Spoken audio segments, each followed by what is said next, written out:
예수님의 이야기를 가지고 영화를 만든다면 예수님 말고 단연 베드로가 가장 두드러지는 주연의 역할을 하지 않을까요? 그만큼 예수님과 함께 했던 베드로의 모습은 많은 사람들에게 주목을 끌만했고, 또 베드로는 늘 주님 곁에서 주님이 신임할 만한 제자였던 것이 확실하기도 합니다. 그 누구도 다른 사람은 모르지만 베드로가 예수님을 배신할 거라고는 생각하지 못했을 겁니다. 무엇보다 베드로 자신 역시 주님께서 자신의 고난과 죽으심에 관해 말씀하실 때마다 그가 단호한 의지를 피력했던 것처럼 아마 베드로 자신도 주님을 부인할 거라고는 상상조차 하지 못했을 겁니다. 그런데 결코 넘어지지 않을 거라고 생각했던 베드로나 또는 주변의 다른 사람들과 달리 주님께서는 베드로에게 말씀하셨지요. 주님, 모두가 다 주님을 버려도 저는 결코 주님을 버리지 않겠습니다 라고 이야기했던 베드로에게 너 오늘 밤 달기 2번 울기 전에 나를 부인하게 될 거다 말씀하십니다. 그리고 실제로 베드로는 예수님께서 잡히시던 그 밤에 주님을 3번이나 부인하고 배신하게 되죠. 그때 베드로의 심정이 어땠을까요? 아마 그동안 주님에게 그리고 많은 사람 앞에서 호언장담했던 상황들이 떠오르지 않았을까? 그리고 무엇보다 자기가 주님을 3번 부인했다라고 하는 그 상황에 아마 큰 죄책감을 가졌을 겁니다. 그리고 본인 스스로 생각하기에 더 이상 이제 나에게는 기회가 없을 것이다 라고 하는 패배감에 휩싸여 어쩌면 베드로는 그 어떤 순간보다 처절한 그리고 쓰라린 경험을 하고 있는지도 모르죠. 예수님은 말씀하셨던 대로 십자가에서 죽으시고 그러나 3일 만에 부활하십니다. 그리고 부활하신 예수님께서는 제자들을 만나주시기도 합니다. 분명 베드로도 부활하신 주님을 만났습니다. 그럼에도 불구하고 어찌된 일인지 그는 모든 걸 다 포기한 채 다시 과거의 모습으로 돌아옵니다. 나는 이제 그냥 갈릴리 바닷가에 가서 고기나 잡아야 되겠다. 우리가 충분히 이해할 수 있지 않습니까? 다시는 주님 앞에 설 수 없을 거라고 생각했을 겁니다. 본인도 본인이 용납이 안 됐을 텐데 내가 다시 누군가에게 앞서 누군가에게 나서 그 무엇을 할 수 있을 거라고는 생각조차 못했을 겁니다.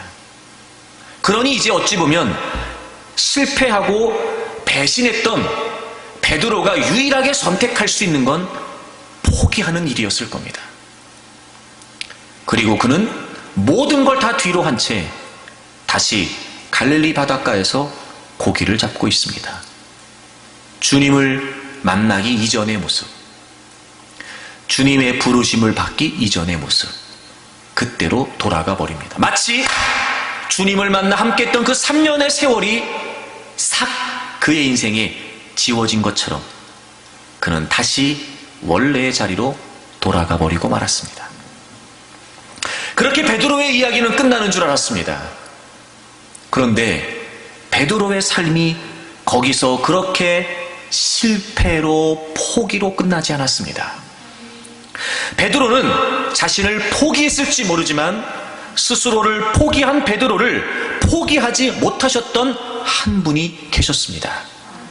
바로 그가 주님을 부인하고 배신했을지라도 그를 위해 십자가에서 죽으시고 부활하셨던 그 예수 그리스도께서는 결코 베드로를 포기할 수 없으셨습니다.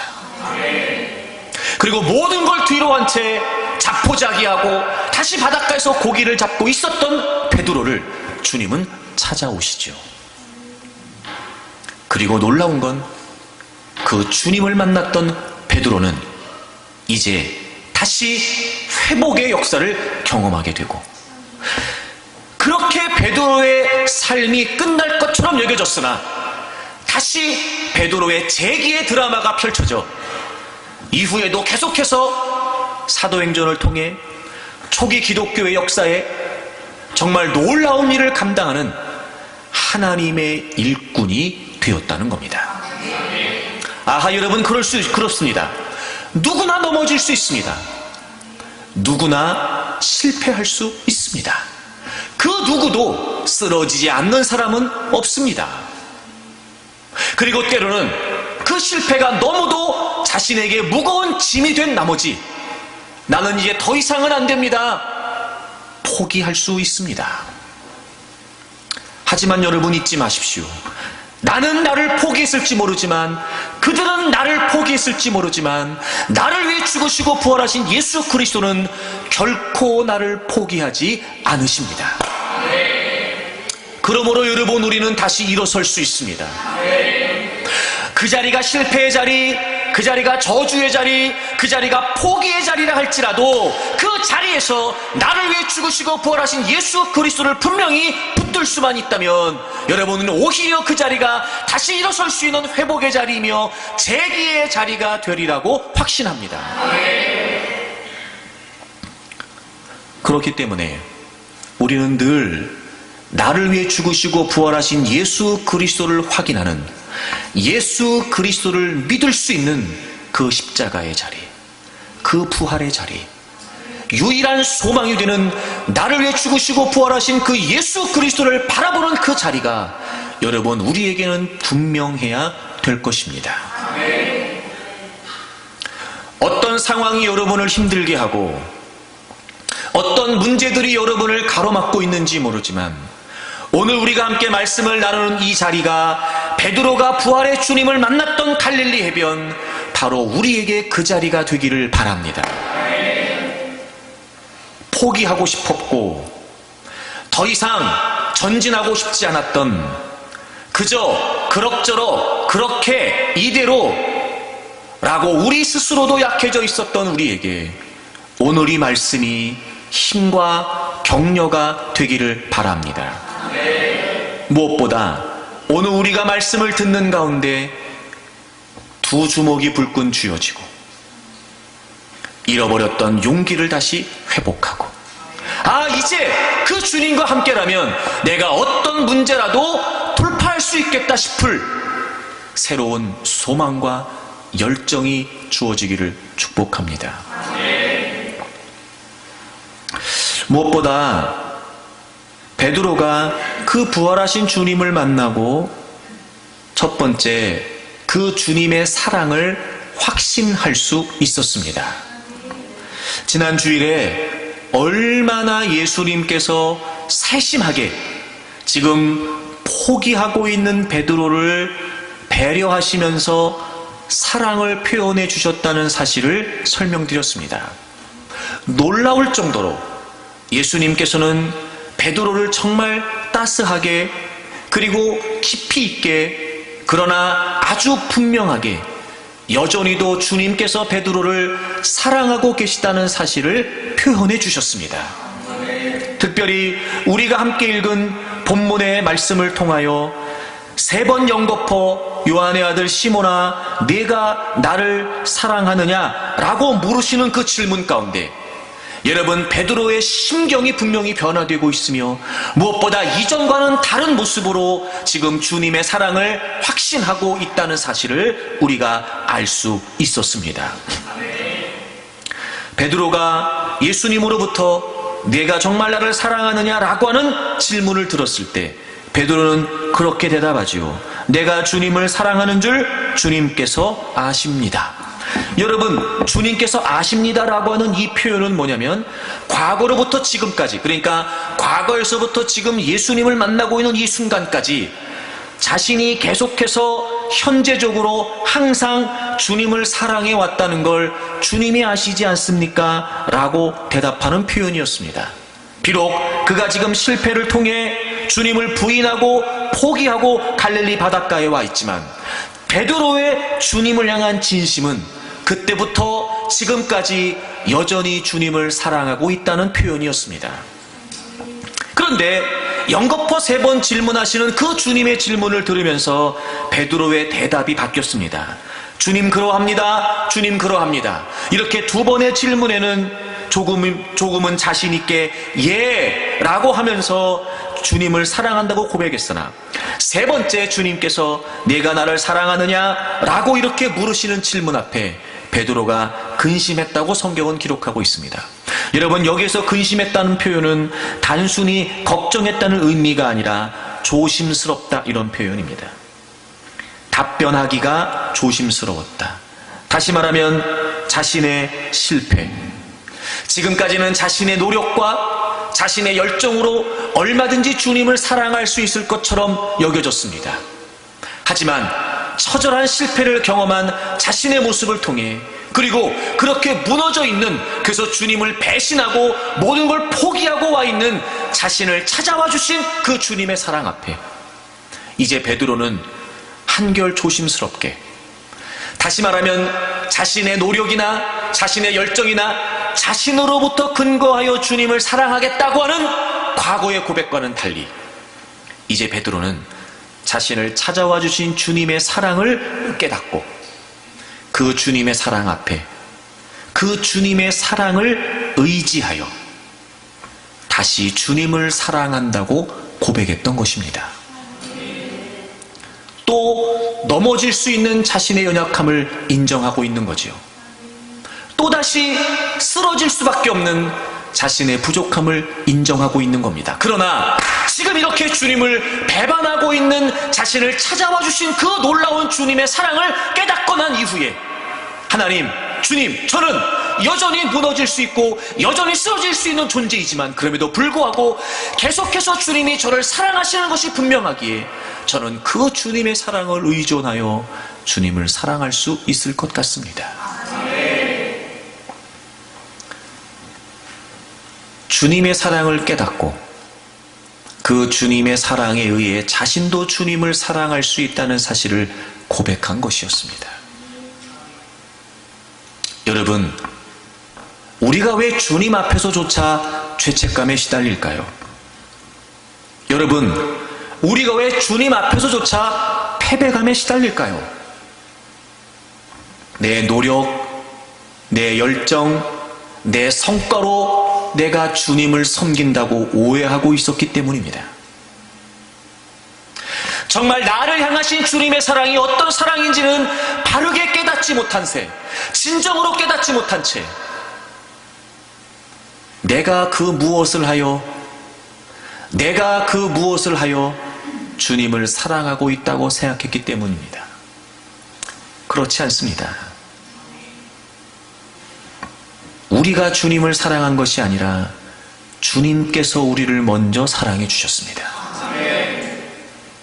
다시 말씀드리면 그 어떤 실패, 실수, 범죄, 그 어떤 배신의 자리라 할지라도 나로부터 근거한 사랑이 아니라 이미도 주님께서 나에게 베풀어 주신 사랑, 특별히 하나님께서 예수 그리스도를 통해 우리에게 확실하게 증명해 주신 그 진리의 사랑을 깨닫게 되면 여러분, 우리는 어떤 자리에서도 다시 그 주님의 사랑을 힘입고 일어설 수 있습니다.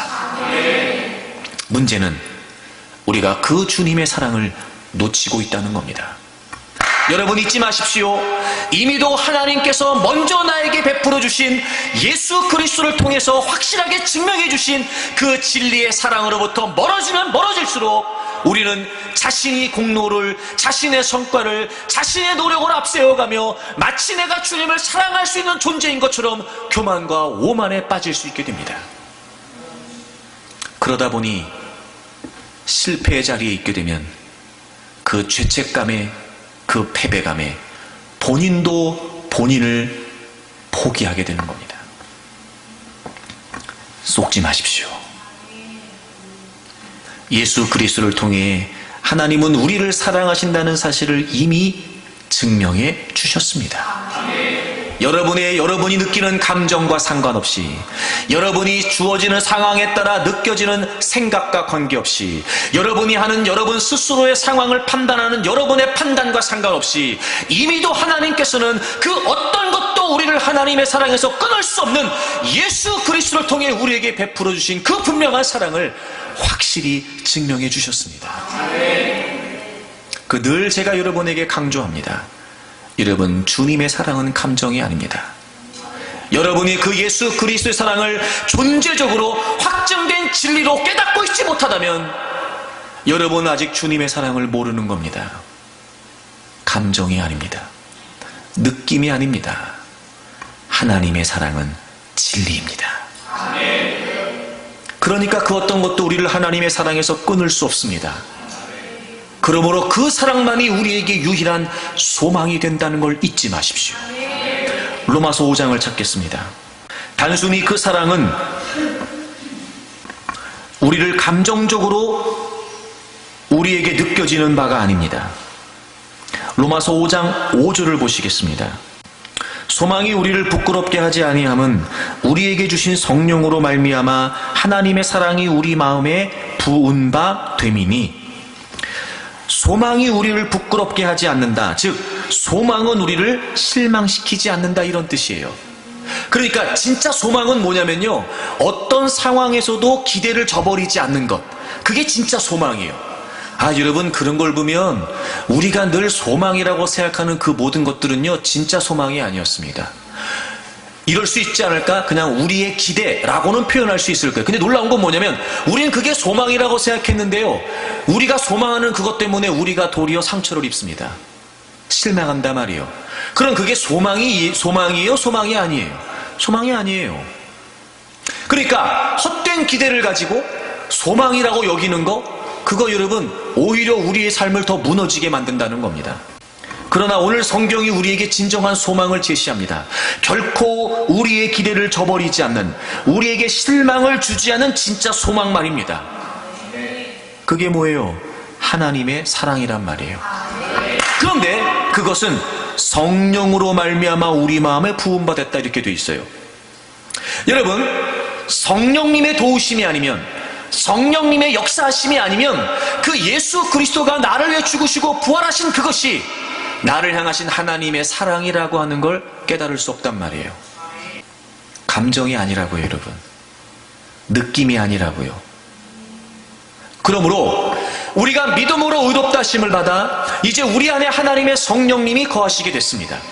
그리고 끊임없이 그 성령 하나님은 이제 우리에게 주어진 이 하나님의 사랑이 우리의 전 존재를 꽉 채우고도 남을 만큼 우리에게 부어진 사랑이라고 하는 사실을 깨닫게 하시고, 결국 그 사랑이 우리에게 진정한 소망이 된다는 사실을 깨닫게 하신다는 거예요. 진짜 소망은 십자가라고 하는 사실을 잊지 마십시오. 진짜 소망은 여전히도 변함없이 하나님이 나를 사랑하신다는 사실을 확신하는 것, 그것이 우리의 삶의 소망이 된다는 걸 잊지 마십시오. 혹시나 그 하나님의 사랑보다 돈이 더 소망이라고 여겨지십니까? 혹시나 그 하나님의 사랑보다 지금 여러분의 삶을 보장해 주시는 그 무엇이 있다고 생각되십니까? 십자가 앞에서 성령님의 도우심을 구하십시오. 그리고 주님, 그 하나님의 사랑이 성령으로 말미암아 나에게 부음바 되었다고 해주셨는데 제가 그 하나님의 사랑을 깨달을 수 있도록 좀 도와주십시오. 그렇게 하나님의 사랑이 우리에게 진정한 소망이 될 때, 여러분, 우리는 그 어떤 일을 만나도 세상에서 두렵지 않습니다. 실패의 자리에서조차 우리가 다시 일어설 수 있는 건 하나님의 사랑을 확신하는 겁니다. 오늘은 두 번째 말씀을 나누려고 합니다.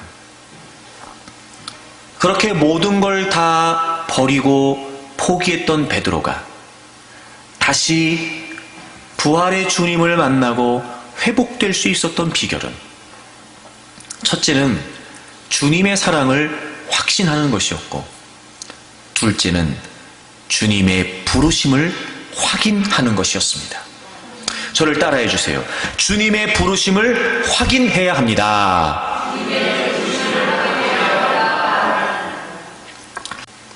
두 번째, 베드로가 모든 걸 다 버리고 패배와 포기의 자리에 있을 때 부활의 주님을 만나 다시 일어설 수 있었던 비결은 바로 주님의 부르심을 확인했기 때문이었습니다. 주님께서 내가 나를 사랑하느냐 연거푸 물으시면서 베드로가 제가 주님을 사랑합니다 라고 대답할 때마다 다시 그 베드로에게 주님이 동일한 말씀을 반복하십니다. 내 어린 양을 먹이라, 내 치라, 내 양을 먹이라, 이렇게 말씀하십니다. 이런 거죠. 나는 너를 사랑한다. 너는 나를 여전히 사랑하느냐? 예, 그럼요, 주님. 주님이 저를 사랑하신 그 사랑 때문에 저는 이제 다시 주님을 사랑할 수 있을 것 같습니다. 그래? 그러면 너 내 양을 먹여라, 이렇게 말씀하시는 거죠. 상식적으로 이해되지 않는 장면입니다. 기대를 저버렸던 베드로였습니다. 그리고 배신하고 주님을 떠났던 베드로였습니다. 우린 그런 사람에게 다시 일을 맡기지 않습니다. 우린 그런 사람에게 기대하지 않습니다. 그런데 주님은 달랐습니다. 주님을 3번이나 부인했습니다. 배신했습니다. 그리고 자기는 다 모든 걸 버리고 포기하고 있습니다.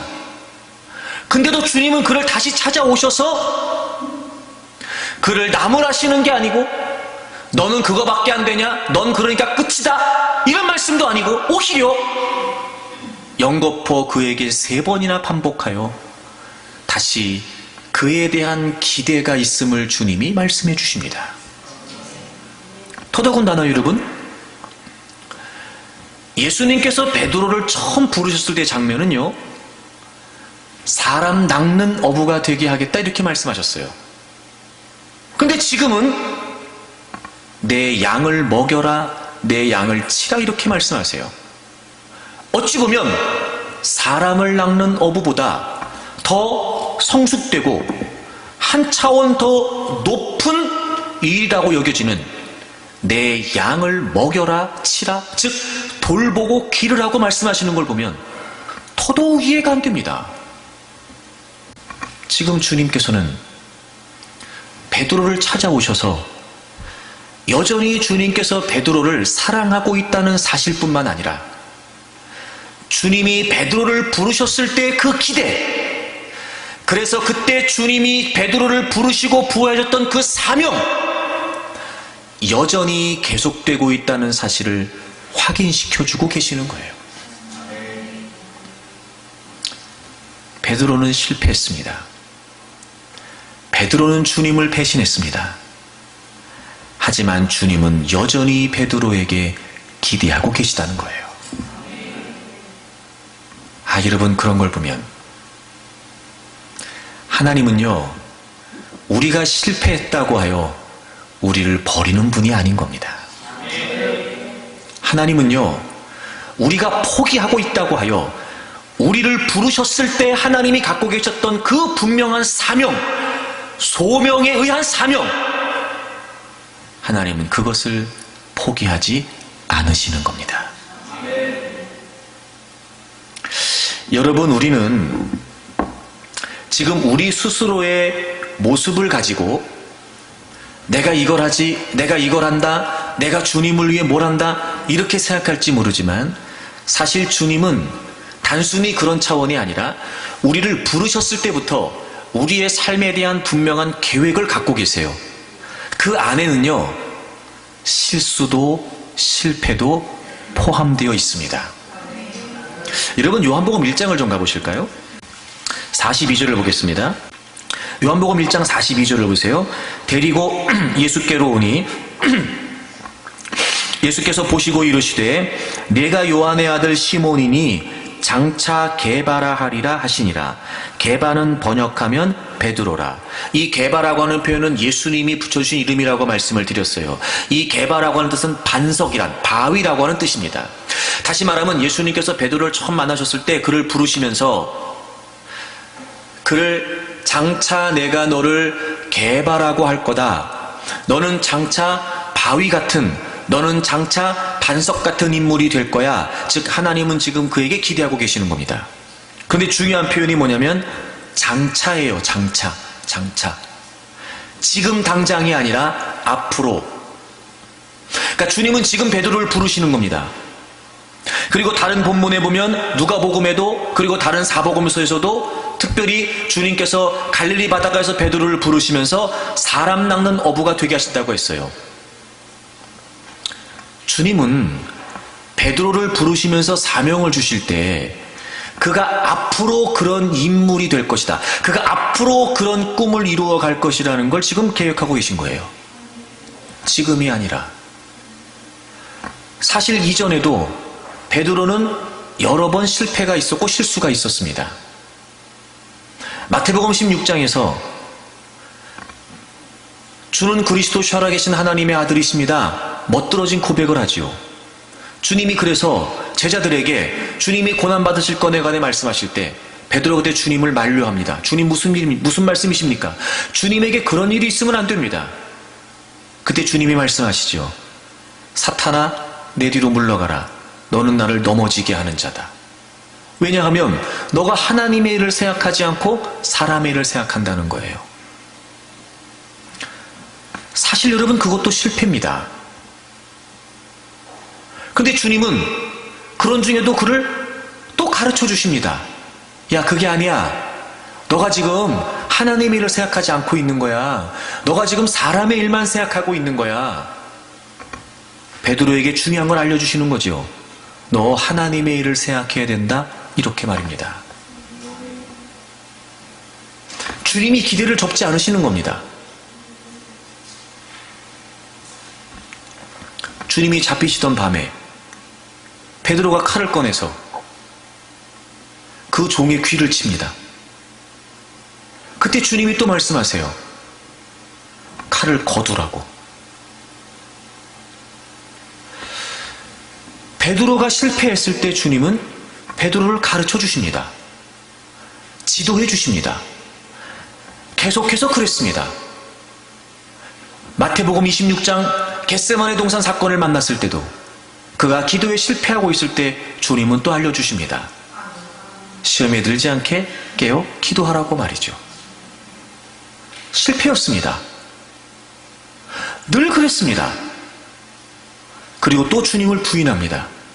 배신했습니다. 실패입니다.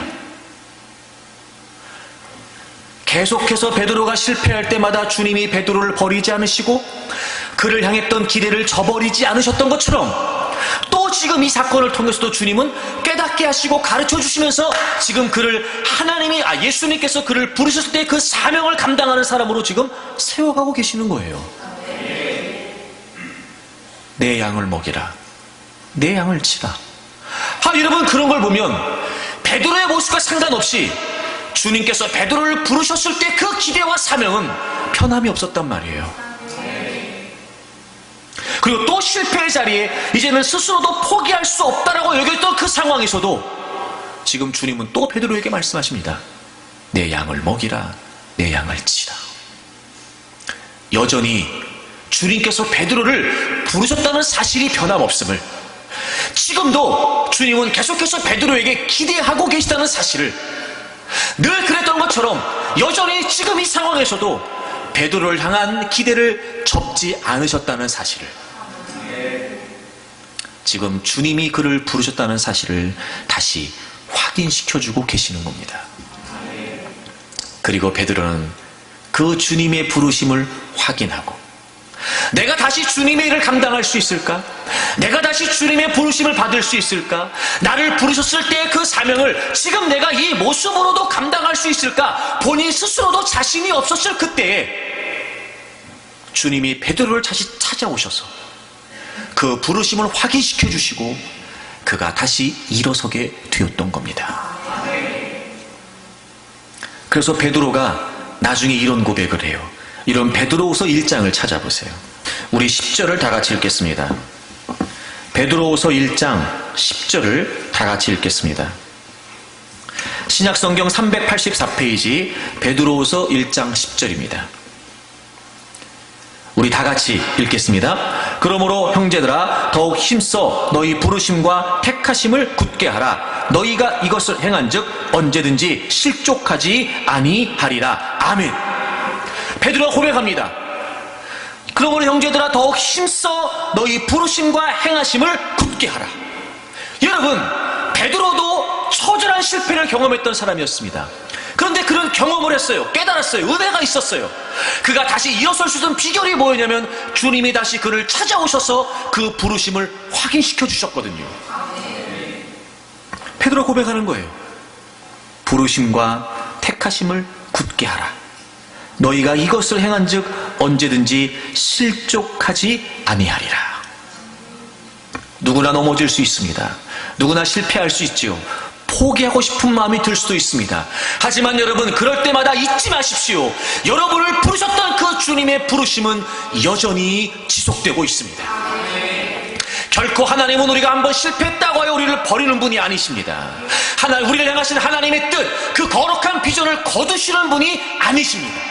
오히려 실패하고 넘어져 있고 쓰러져 있고 다시는 일어설 수 없을 것 같아 포기하고 있을 그때에 여전히도 주님은 우리를 찾아오셔서 다시 일으켜 세우시기 위해 우리를 향하신 부르심을 확인시켜 주십니다.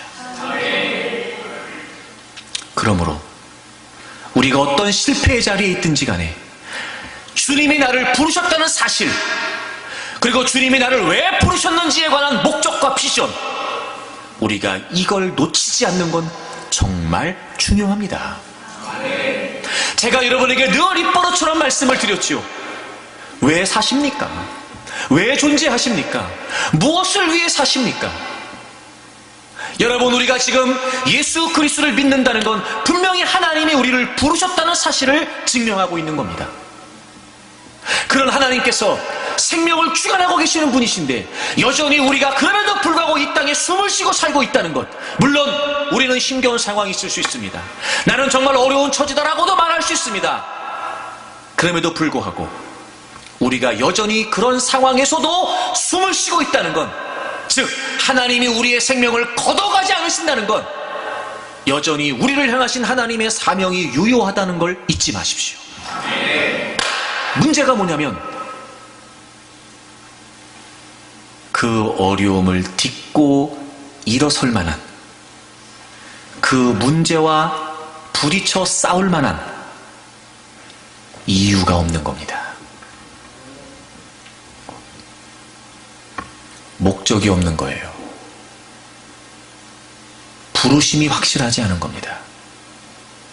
에라 모르겠다. 왜요? 싸울 이유가 없어요. 에휴, 모르겠다.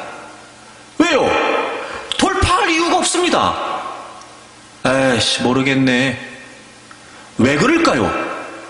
그 문제를 딛고 일어서서 나아가야 될 목적이 없으니까요.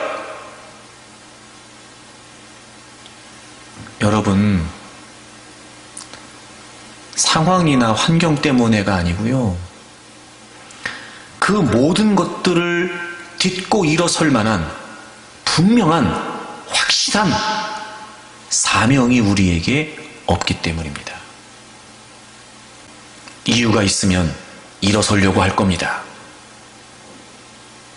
넘어져 있다 하더라도, 쓰러져 있다 하더라도, 눌려 있다 하더라도 이유가 있다면 발버둥을 치면서라도 일어서려고 할 겁니다.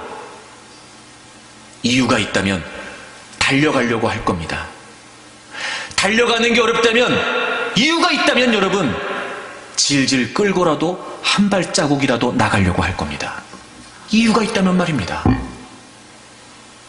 그러면 여러분, 주님이 우리를 부르신 게 분명한데 과연 우리에게는 그렇게라도 한 걸음 한 걸음 나아가야 될 이유가 분명하냔 말입니다. 그렇게까지라도 우리가 모든 걸 다 걸고 목숨을 내놓고라도 내가 달려가야 될 이유가 있냐 말이에요. 주님의 부르심을 확인하지 않으면 우린 우리의 삶의 그 어떤 문제도 해결할 수 없습니다. 왜 부르셨을까? 하지만 여러분, 분명한 건 지금 우리가 아직 모르고 있을 뿐이고, 또 하나, 지금 우리가 아직 그 사명에 관심이 없을 뿐이지, 하나님이 우리를 이 땅에 우연히 존재케 하시는 건 아닙니다. 여러분, 골로새서 1장을 좀 찾아보실까요? 16절을 보겠습니다. 만물이 그에게서 창조되되, 여기서 그는 예수님이에요. 만물이 그에게서 창조되되 하늘과 땅에서 보이는 것들과 보이지 않는 것들과 혹은 왕권들이나 주권들이나 통치자들이나 권세들이나 만물이 다 그로 말미암고 그러니까 그에 의하여 그분으로 말미암아 지어졌어요. 그 다음에 그를 위하여 창조됐어요. For him, 그를 위하여 창조됐어요. 다시 말하면 우리가 이 땅에 존재하는 목적은 바로 그분이었어요. 누구나 다 모든 피조물들은 그분에 의하여 창조되었고, 그리고 그분을 위하여 창조된 겁니다. 여러분이 이 땅에 존재하는 건 바로 하나님의 뜻을 위한 겁니다.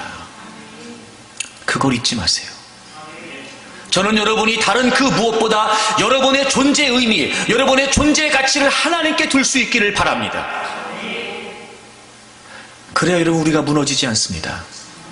그래야 여러분, 우리가 약해지지 않습니다. 나는 하나님을 위해 창조되었습니다. 나는 하나님을 위해 존재합니다. 나는 하나님의 거룩한 뜻을 위해 이 땅에 존재합니다. 여러분, 그걸 잊지 않기를 바랍니다. 그래서 여러분, 예수님도 그러셨고 많은 신앙의 선배들이 끊임없이 자신의 삶의 목적을 선포하고 살았습니다. 자신의 삶의 목적을. 예수님도 그러셨어요. 나는 하나님 아버지의 뜻을 위해 오셨다는 겁니다. 자신의 목적을 선언하는 겁니다. 여러분, 요한복음 6장을 봐보세요. 38절을 보겠습니다. 38절, 내가 하늘에서 내려온 것은 내 뜻을 행하려 함이 아니요 나를 보내신 이의 뜻을 행하려 함이니라. 여러분, 예수님이 자신의 목적을 지금 선언하십니다. 내가 하늘에서 내려온 것은 하나님이 보내셨으니까. 여러분, 우리도 마찬가지예요. 하나님이 우리를 이 땅에 존재케 하시는 겁니다. 그리고 우리는 다시 어디로 가요? 하나님께로 갑니다. 아멘 좀 해보세요.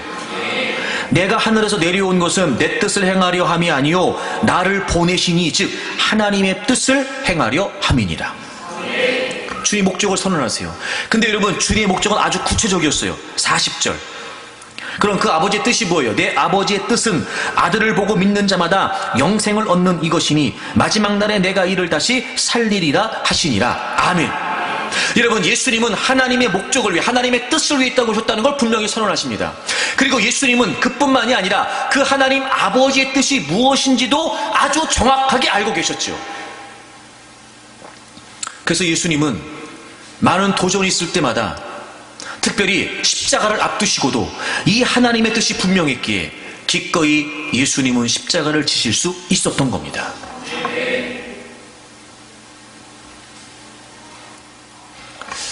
우리에게 있어 우리의 삶에 주어지는 모든 상황들을 뛰어넘을 수 있는 분명한 하나님 아버지의 부르심, 그리고 그 부르심 속에 담긴 소명 안에 담겨져 있는 하나님의 사명이 과연 뭐냔 말이에요. 저는 여러분이 그 하나님의 목적을 분명히 하기를 바랍니다.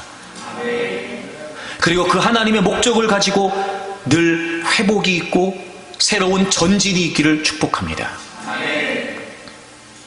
그런데 하나님은 우리가 실패했음에도 불구하고 여전히 그 기대를 버리지 않으시고 계속해서 그 하나님의 목적을 이루어갈 수 있는 기회를 주신단 말이에요. 그 다시 기회를 주신다. 여전히 우리에게 기대하고 계신다라고 하는 그 주님의 메시지 안에 담겨져 있는 아주 중요한 의미를 우리가 알아야 됩니다. 다시 기회를 주신다. 계속해서 기회를 주신다. 실패하고 포기하는 자들에게까지도 하나님은 여전히 그 부르심을 이어가신다라고 하는 이 의미가 뭐냐 말이에요. 그러면 이 의미가 중요합니다, 여러분. 다시 기회를 주신다는 걸 우리가 바르게 이해하지 못하면 우린 또 실패를 거듭할 수밖에 없습니다. 그래서 주님이 확실하게 말씀하십니다. 다시 본문으로 돌아오세요. 요한복음 21장 18절을 보겠습니다. 요한복음 21장 18절 보세요. 연거푸 3번 내 양을 먹이라고 말씀하시지요. 그리고 주님이 분명히 말씀하세요. 그게 무슨 의미인지를. 내가 진실로 진실로 내게 이르노니 내가 젊어서는 스스로 띠띠고 원하는 곳으로 다녔거니와 늙어서는 내 팔을 벌리리니 남이 내게 띠띠우고 원하지 아니하는 곳으로 데려가리라. 주님 말씀하십니다. 젊어서는 그리고 늙어서는. 여러분, 이 두 단어가 대조적인 의미를 갖는다는 게 느껴지시죠? 젊어서는, 늙어서는. 이건 단순히 젊다, 늙다의 의미가 아니라 지금 예수 그리스도를 만나고 있는 이 상황에 그 이전에는 스스로 띠띠고 원하는 곳으로 다녔다. 너가 스스로 네가 원하는 곳으로 네 생각대로 네 본능대로 너 생각대로 너 느낌대로 너 마음대로 다녔다. 너가 이전에는. 하지만 이제부터는 내 팔을 벌린다. 여러분, 여기서 팔을 벌린다라고 하는 말, 우리는 벌린다는 게 이게 벌린다는 거잖아요. 근데 여기서 벌린다는 말은 무슨 말이냐면요, 손을 앞으로 내민다는 뜻이에요. 끈으로 묶기 위해서 손을 앞으로 내민다, 이런 뜻이에요. 내민다. 너 팔을 벌린다. 내가 즉 내민다. 그리고 내게 띠를 띄운다. 너는 원하지 않을 수 있으나 내가 너를 이끌고 간다는 거예요. 아하, 베드로는요, 잘 들으세요. 잘 들으십시오. 베드로는 주님을 부인했습니다. 배신했습니다. 포기했죠. 그런데도 주님은 찾아오십니다. 그리고 다시 주님의 부르심을 확인시켜 주십니다. 주님이 다시 기회를 주십니다. 주님이 다시 부르심을 확인시켜 주십니다. 그리고 이제 베드로는 결정해야 됩니다. 왜 실패한 걸까? 내 마음대로. 왜 실패한 걸까? 내 생각대로. 너 지금까지 그렇게 했지? 너 스스로 띠띠고 너가 원하는 곳으로 다녔지? 너 이제 결정해라.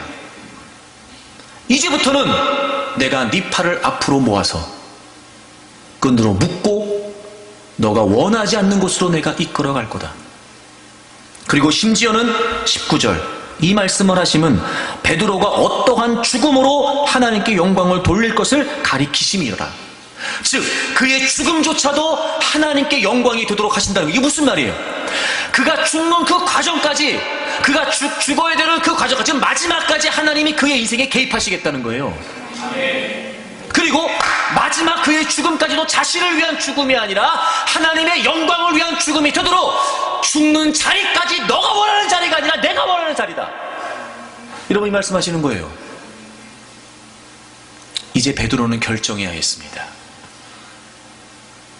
너네가 다시 기회를 줄게. 너가 어떤 실패를 해도 나는 너에 대한 기대를 저버리지 않는다. 하지만 이제 결정해라. 팔을 내밀어 내가 너를 묶는다. 내가 너를 끌고 갈 거야. 너가 원하지 않는 곳이어도 내가 끌고 간다. 너 앞으로 죽을 때까지 내가 네 인생에 개입한다. 내가 주도한다. 그리고 마지막 죽는 것도 너를 위한 죽음이 아니야. 나를 위한 죽음이다.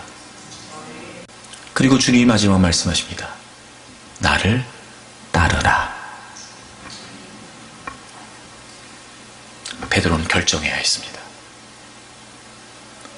여러분, 의아하지 않습니까? 예수님께서 베드로를 만나셨을 때 갈릴리 바닷가에서 고기를 잡지 못하고 있을 때 주님이 그에게 고기를 잡게 하시고 내가 너를 사람 낳는 어부가 되게 할 거야. 너 나를 따르라 하셨을 때 배와 그물을 버려두고 주님을 따랐다니까요. 근데 주님이 또 말씀하시네. 나를 따르라. 아하, 원래 주님의 부르심에 담겨있는 의미가 뭐예요? 주님을 따르는 거예요.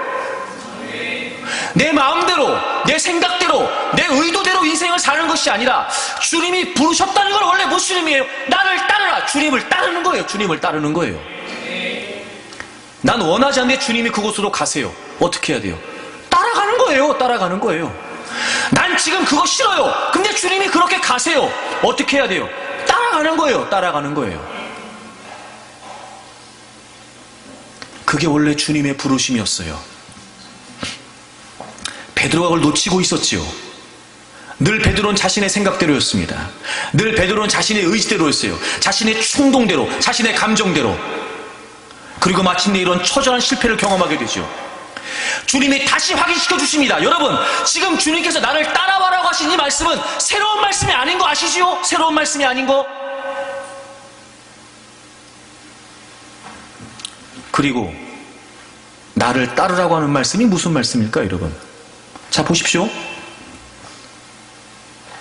지금 주님은 부활하셨지요. 주님이 부활하시고 40일 동안 계십니다. 그리고 다시 하늘로 올라가세요. 근데 주님 뭐라고 말씀하세요? 나를 따르라고 하세요. 주님 안 계시는데 이제? 주님 안 계시잖아요. 그럼 주님이 나를 따르라고 하시는 말씀은 무슨 말씀일까, 여러분?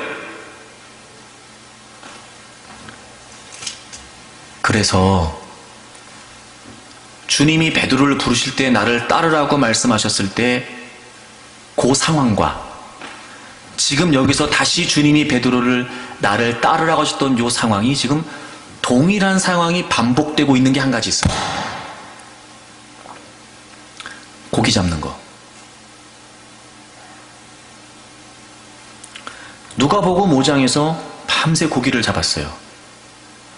한 마리도 못 잡았어요. 주님이 말씀하세요. 야, 깊은 데 가서 그물을 던져봐. 그들이 말씀에 의지하여 그물을 내렸습니다. 고기를 잡았어요. 그리고 주님이 내가 너희를 사람 낳는 어부 만들어 줄게. 나를 따라와 말씀하셨습니다. 지금 요한복음 21장입니다. 다 버리고 고기를 잡으러 갔습니다. 밤새 고기를 잡았는데 한 마리도 못 잡았습니다. 주님이 말씀하십니다. 그물을 오른편에 던져라. 이에 던졌더니, 즉 주님이 하신 말씀을 따라 던졌습니다. 고기를 잡습니다. 그리고 주님이 또 말씀하세요. 나를 따르라. 여러분, 주님을 따른다는 게 뭘까? 주님은 더 이상 안 계세요. 이제는 주님이 알려주시는 거예요. 주님을 따른다는 건 주님의 말씀을 의지하는 거예요. 여러분, 우리에게 사명이 있다, 우리에게 비전이 있다, 우리에게 꿈이 있다. 그건 꿈을 보고 가는 게 아니라 그 꿈을 주신 주님을 보고 가는 거예요. 그 주님을 본다는 건 막연한 무엇을 의미하는 것이 아니라 오늘 지금 내게 주시는 하나님의 말씀을 쫓아, 말씀을 따라, 말씀에 의지하여 사는 걸 의미하는 겁니다. 오늘 말씀에 순종이 안 되는데 주님의 비전이 이룰 수 있겠습니까? 오늘 말씀을 따라가지 않는데 그 끝이 주님의 사명일 수 있겠습니까? 꿈은 야망을 의미하는 게 아닙니다. 비전은 누군가에게 멋들어지게 이야기하고 싶은, 그저 그들에게 보여줄 만한 그런 야심이 아닙니다. 꿈은 주님을 따르는 거예요. 오늘도 내일도 주님을 따르면 우리의 삶을 의도적으로, 계획적으로, 뜻하신 바대로 이끄신 하나님께서 마침내 그곳에서 주님이 원하시는 뜻을 이루게 하시는 거죠. 꿈을 쫓는 게 아니라 주님을 따르는 거예요. 비전을 따르는 게 아니라 주님을 따르는 겁니다. 즉, 그 주님의 말씀을 따라 한 걸음 한 걸음 한 걸음. 그러면 마침내 우리의 삶은 하나님의 뜻이 이루어지는 삶이 되는 거죠. 여러분, 요셉이 17살 때 꿈을 꿉니다. 사실 그 꿈 때문에 안 그래도 형들에게 시기를 받고 있었다가 그 꿈 때문에 결정적으로 요셉이 형들에게 미움을 사죠. 그래서 형들이 모의를 합니다. 자, 저 요셉 죽여버리자. 그래서 죽이려고 시도를 했는데 실패를 하죠. 그래서 차선책으로 뭘 했습니까? 애굽의 노예로 팔아버립니다. 그리고 요셉은 13년 동안을 보디발의 집에서, 시위대 감옥에서 그 모진 세월을 견뎌냅니다. 그리고 마침내 애굽의 총리가 되죠. 보통 그 이야기를 하면서 우리는 늘 요셉이 13년 동안 꿈을 붙들었다 내지는, 그래서 요셉 얘기를 하면서 꿈을 가져야 된다, 비전을 가져야 된다, 그렇게 이야기를 합니다. 그런데 여러분, 성경을 보게 되면 그게 다는 아닌 것 같습니다. 창세기를 찾아보세요. 창세기 42장을 보겠습니다. 창세기 42장은 어떤 내용이냐? 13년 만에 요셉이 총리가 됩니다. 그리고 그가 총리가 된 뒤로 7년 풍년이 지나죠. 그리고 흉년에 접어들게 됩니다. 그때 야곱의 식구들이 곡식이 없어서, 즉 야곱의 아들들, 요셉의 형들이 애굽으로 곡식을 사러 옵니다. 자, 그때입니다. 42장 7절 먼저 볼까요? 요셉이 보고 형들인 줄 아나 모르는 채 하고 엄한 소리로 그들에게 말하여 이르되 너희가 어디서 왔느냐? 그들이 이르되 곡물을 사려고 가나안에서 왔나이다. 그리고 8절 요셉은 그의 형들 알아보았으나, 우리 성경에 빠져있는데 원문을 보게 되면 그때에 라고 하는 표현이 있어요. 그때에. 그러니까 요셉의 형들이 곡식을 사러 왔을 때, 그때에 요셉은 그의 형들을 알아봤습니다. 그런데 그들은 요셉을 알아보지 못했지요. 그리고 9절 우리 성경에 빠져있는데 원문에 보면 그리고 접속사가 있어요. 그리고 요셉이 그들에게 대하여 꾼 꿈을 생각. 우리 성경은 생각인데 원문은 기억이에요. 기억하다. 그리고 요셉은 그들에게 대하여 꾼 꿈을 기억합니다. 영어서에 보니까 then 되죠. then 그리고 나서 그때에 he remembered his dreams 이렇게 되어 있어요. 이런 겁니다. 소위 우리가 말하는 것처럼 17살 때 꿈을 꾸고 총리가 될 때까지 그 꿈을 잊어버리지 않고 그 꿈 때문에 참고 꿈 때문에 견디고 꿈 때문에 인내하고, 그게 아니었다고요, 여러분. 사실 오늘 본문의 이 42장의 내용을 보게 되면 사실 요셉은 꿈을 잊어먹고 있었는지도 몰라요. 총리가 됐습니다. 13년 만에 7년 풍년이 지났어요. 그럼 일단 기본적으로 20년 지난 거잖아요. 그렇죠? 그리고 흉년이 됐어요. 이제 곡식이 다 떨어졌어요. 요셉의 형들이 곡식을 사러 왔어요. 그때 요셉은 형들을 알아봅니다. 그리고 그가 꾼 꿈을 기억했단 말이에요. 요셉은 꿈을 따라간 게 아니었단 말이에요. 오히려 형제들을 보고 그때 꿈이 생각난 거예요. 기억난 거예요. 그리고 아하! 이것이 그때 그 꿈이 하나님의 섭리였다라는 사실을 깨달을 수는 있었겠지요. 그래서 요셉이 보디발의 집에 있을 때, 시위대 감옥에 있을 때 요셉이 어떻게 살았는지를 우리가 알 수 있는 장면이 나와요. 이런 몇 장을 가보시냐면 39장 가보세요. 39장 보디발의 아내가 요셉을 유혹하는 장면에 39장 9절을 보세요. 이 집에는 나보다 큰 이가 없으며 주인이 아무것도 내게 금하지 아니하였어도 금한 것은 당신뿐이니 당신은 그의 아내임이라. 그 다음 잘 보세요. 그런즉 내가 어찌 이 큰 악을 행하여 하나님께 죄를 지으리까? 하나님 앞에서 죄를 지으리까? 이 표현이에요. 여러분, 우리가 단적으로 요셉의 13년의 생활을 짐작할 수 있는 내용이에요. 꿈이 아니었어요. 요셉은 늘 하나님을 바라보고 있었어요. 지금 아무도 안 보고 있어요, 여러분. 요셉과 보디발의 아내만 있습니다. 지금 보디발의 아내도 요셉을 원하고 있어요. 근데 놀라운 건 이 상황에서 요셉이 누구를 의식해요? 하나님을 의식한단 말이에요. 하나님 때문에 그가 13년을 견딘 건 하나님 때문이었지 꿈 때문이 아니었다고요. 주님이 우리를 부르셨습니다. 맞아요. 그리고 우리를 통해 이루시려고 하는 분명한 사명을 우리에게 부여하셨지요. 그래서 주님 말씀하십니다. 분명하게요. 사명을 따르라 이 얘기보다 나를 따르라 말씀하신 거예요. 나를 따르라. 주님은 계시지 않습니다. 이제부터 베드로와 그리고 제자들은 주님을 따르는 의미가 뭐예요? 주님이 하시는 말씀을 따르는 겁니다. 알려주셨잖아요. 누가복음 5장에서도 요한복음 21장에서도 그들이 어떻게 해야 되는지에 관해 그들의 방법, 그들의 경험, 그들의 방식이 아니라 그들의 생각이 아니라 오로지 주님의 말씀을 의지하게 되면 주님의 말씀대로 하게 되면 된다는 걸 가르치신 거예요. 여러분, 우리가 인생을 살아갈 때 말입니다. 사명을 분명히 한다. 꿈을 갖는다. 비전을 갖는다. 좋습니다. 하지만 우리는 비전을 쫓는 것이 아니라 주님을 쫓는 겁니다. 주님을 따른다는 건 주님의 말씀을 따른다는 걸 의미합니다. 오늘 내가 말씀을 지키지 않으면서 내가 주님의 사명을 감당한다고 말할 수 있을까? 꿈 얘기하고 비전 얘기하면서 오늘 주님의 말씀에 관심이 없다면 정작 그게 사명일까? 나는 이렇게 주님을 할 겁니다. 나는 이렇게 주님을 위해 삽니다. 나는 이렇게 주님의 큰 꿈을 갖고 있습니다. 라고 말하면서 정작 주님이 가셨던 그 길을 따르지 않는다면 누구를 위한 꿈이며 누구를 위한 비전이냐 말이에요. 베드로는 이제 선택해야 했습니다. 실패했지요. 다시 일어설 수 없을 것 같았습니다. 주님이 그를 찾아오시고 여전히 그에게 기대하고 계시다는 사실을 말씀하십니다. 처음에도 그랬고 지금도 그랬습니다. 주님의 기대는 주님이 이끌어 가시겠다라고 하는 의미를 포함한 것이었습니다.